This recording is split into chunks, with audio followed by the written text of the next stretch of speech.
Hello everyone, welcome to the next video of our operating system course, and in this module of file management we will be discussing contiguous file allocation method today. So start करते हैं, फिर screen share करते हैं सबसे पहले तो।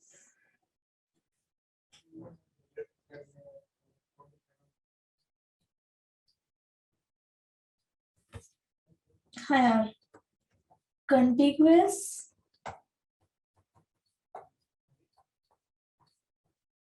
File allocation method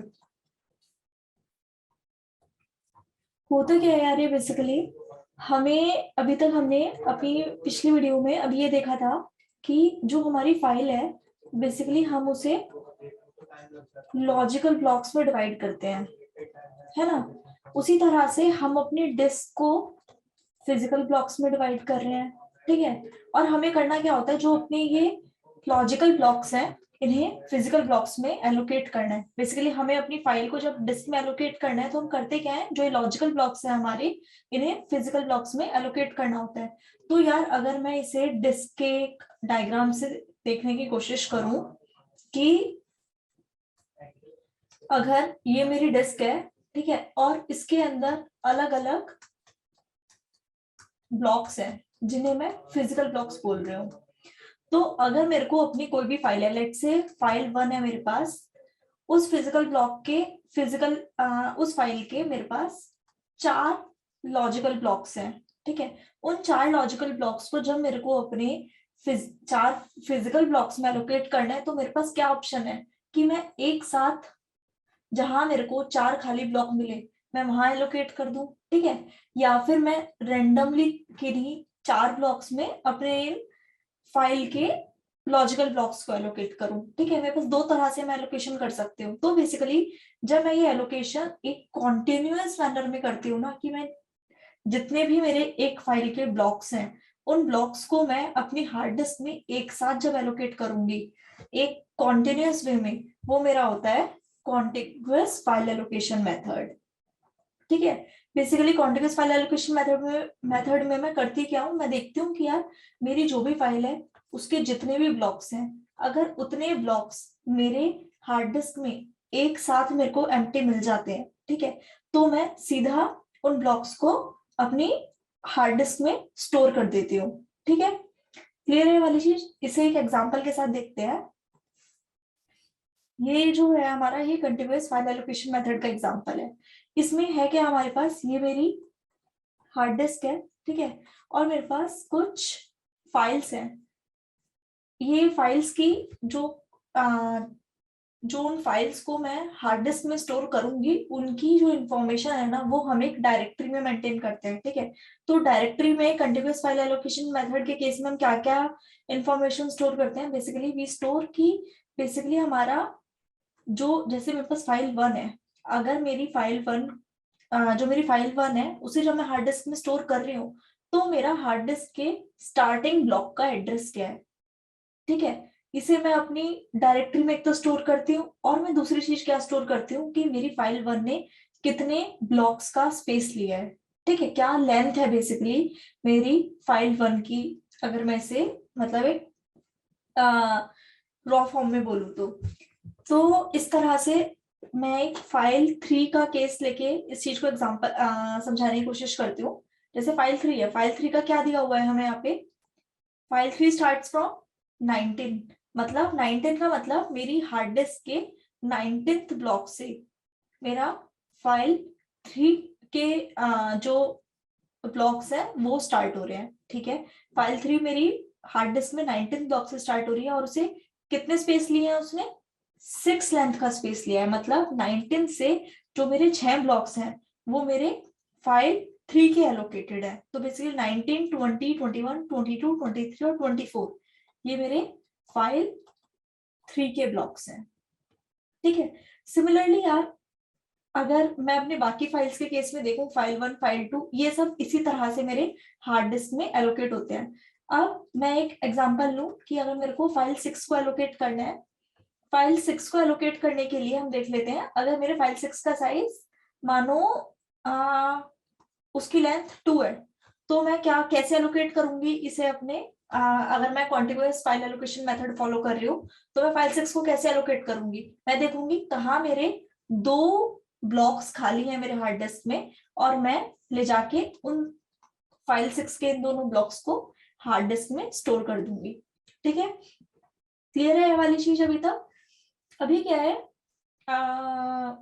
इस case में होता क्या है, हमारा जो कॉन्टिग्युअस फाइल एलोकेशन मेथड का केस है, इसमें ना हमारा ईज ऑफ एक्सेस बहुत ज्यादा रहता है।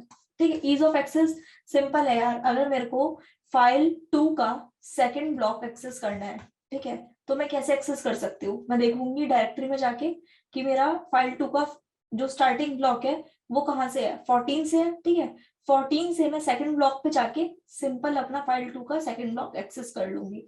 इसी तरह से मतलब अगर मेरे को रेंडमली किसी भी फाइल का कोई भी ब्लॉक एक्सेस करना है तो मैं सिंपल अपने स्टार्टिंग पॉइंट पे जाके उतने ब्लॉक्स ट्रेवल करके उस मतलब उस वाले ब्लॉक को मैं सीधा एक्सेस कर पाऊंगी। जैसे फाइल 3 का केस लेते हैं, हमारे पास टोटल 6 ब्लॉक है उसके, मेरे को अगर 4th ब्लॉक को एक्सेस करना है तो मैं क्या देखूंगी, स्टार्टिंग ब्लॉक क्या है, 19th है, और मैं सीधा उसके 4th ब्लॉक पे चले जाऊंगी वहां से, और मैं 4th ब्लॉक को एक्सेस कर सकती हूँ।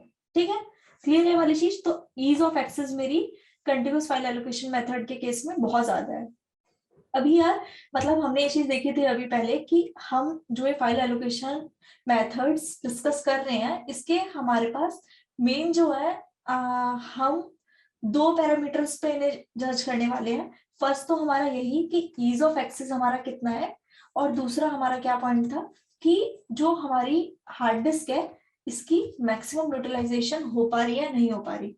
तो हमने फर्स्ट पैरामीटर तो देख लिया, ease of access. Ease of access तो हमारी बहुत अच्छी है कॉन्टिग्युअस फाइल एलोकेशन मेथड के केस में। बट अगर हम अपना बेसिकली यूटिलाइजेशन की बात करें कि यूटिलाइजेशन हमारी मेमोरी का किस तरह से हो रहा है, उसे हम एक बार देख लेते हैं। उसे एक एग्जांपल के साथ देखेंगे, पहले मैं हटा देती हूँ उसके बाद हम लोग देखते हैं ये सब चीजें हटा के। हाँ, तो यार यूटिलाइजेशन की अगर हम बात करें, मैं इसे भी एक एग्जांपल से लेती हूँ। लेट्स से मेरे पास फाइल 6 है, फाइल 6 को मेरे को अपनी हार्ड डिस्क में स्टोर करना है, और फाइल 6 जो है वो मेरी लेट्स से 8 ब्लॉक्स के साइज की है। ठीक है, तो मैं कैसे एलोकेट करूंगी, मैं देखूंगी कि जो मेरी हार्ड डिस्क है क्या उसमें 8 ब्लॉक्स एक साथ कहीं पे खाली है, तो चेक करते हैं कहीं पे है खाली हमारे पास। एक साथ तो यार कहीं पर भी 8 ब्लॉक खाली नहीं है, तो मेरी फाइल 6 तो मेरी हार्ड डिस्क में बेसिकली स्टोर नहीं हो पाएगी। ठीक है, लेकिन अगर मैं एक चीज देखूं, मेरी हार्ड डिस्क में मेमोरी स्पेस 8 ब्लॉक्स के लिए तो मतलब मतलब अगर मैं देखूं कॉन्टिन्यूअसली वो 8 ब्लॉक खाली नहीं है, पर वो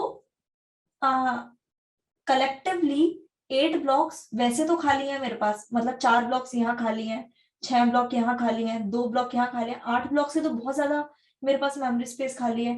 तब भी मतलब मेरे पास मेमोरी स्पेस होते हुए भी मैं अपनी फाइल को बेसिकली हार्ड डिस्क में एलोकेट नहीं कर पा रही हूँ। क्यों? क्योंकि मेरे को एक साथ वो 8 ब्लॉक खाली नहीं मिले हैं। ठीक है, तो जो कॉन्टिग्युअस फाइल एलोकेशन मेथड है ना, इसके साथ ये हमारी एक बहुत बड़ी लिमिटेशन है। इसमें ना हमारा जो यूटिलाइजेशन है, जो हार्ड डिस्क का स्पेस यूटिलाइजेशन है, वो बिल्कुल भी अच्छा नहीं है। यहाँ पे हमारे पास क्या होता है, यहाँ पे फ्रेगमेंटेशन हो जाता है। फ्रेगमेंटेशन अभी हमने मेमोरी मैनेजमेंट के केस में भी देखा था, मेमोरी मैनेजमेंट के केस हमने जैसे देखा था वही यहाँ पर भी होता है। हमारे पास स्पेस तो खाली है, बट क्योंकि वो एक कॉन्टिन्यूअस मैनर में हमारे पास वो स्पेस खाली नहीं है, इस वजह से हम उसका यूटिलाइजेशन नहीं कर पाते, फाइल 6 हमारी स्टोर नहीं हो पाती, और डिस्क में भी हमारे पास एम्प्टी स्पेस रह जाता है। ठीक है, मैं तो कॉन्टिन्यूअस फाइल एलोकेशन मेथड के साथ ये हमारी काफी बड़ी लिमिटेशन है कि हम जो हमारी डिस्क का स्पेस यूटिलाइजेशन है वो हम ढंग से नहीं कर पाते हैं। तो इस वजह से ये कॉन्टिन्यूअस फाइल एलोकेशन मेथड के साथ हमारे पास एक लिमिटेशन रहती है। मैं एक वापस से इसे एक बार समराइज कर दूं, अगर हमारे पास एडवांटेजेस क्या थे कॉन्टिन्यूअस फाइल एलोकेशन मेथड के। फर्स्ट एडवांटेज था हमारे पास कि यहाँ पे ईज ऑफ एक्सेस होती है। ठीक है, हम जो ब्लॉक को एक्सेस करना चाहें हम सीधा उस ब्लॉक को एक्सेस कर सकते हैं।